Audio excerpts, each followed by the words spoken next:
A jury member in the monumental Feeding Our Future fraud trial reported receiving an astonishing $120,000 bribe in a desperate attempt to sway her vote.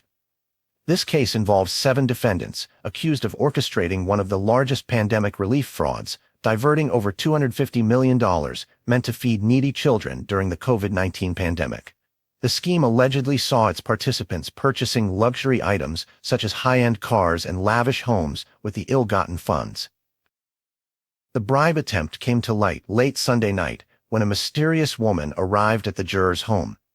Using the juror's first name, she handed a gift bag filled with cash to a relative, promising more if the juror voted not guilty. The juror immediately reported the shocking incident to police, leading to the involvement of federal authorities and a subsequent investigation. This case took another bizarre twist when a second juror was dismissed after learning about the bribe from a family member.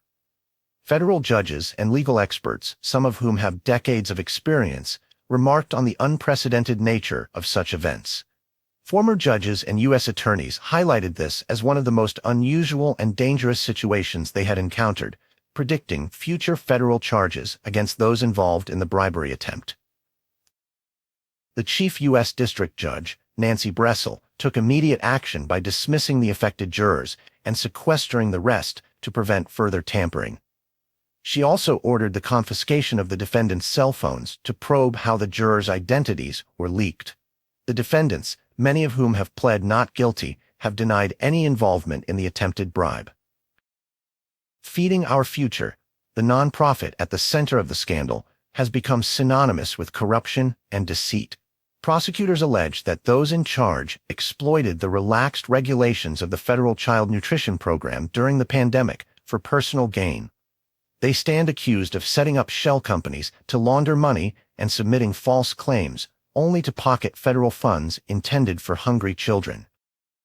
Defense attorneys tried to deflect responsibility, arguing that their clients were unaware of any fraud and pointing fingers at nonprofit sponsors and state regulators. They questioned the validity of the FBI's investigation, portraying their clients as innocent individuals swept up in a bureaucratic nightmare. The trial has seen extensive courtroom drama, including 24 days of testimonies and an impressive array of exhibits. Yet as the jury continues to deliberate, the shadow of bribery raises serious concerns about the integrity of the legal process and the lengths to which some will go to undermine justice. The Feeding Our Future case serves as a stark reminder of the importance of vigilance and integrity in our legal and governmental systems. It underscores the need to uphold conservative values such as personal responsibility and adherence to the rule of law to prevent such rampant corruption. As this trial progresses, the public remains watchful for justice to prevail and for those responsible to be held accountable.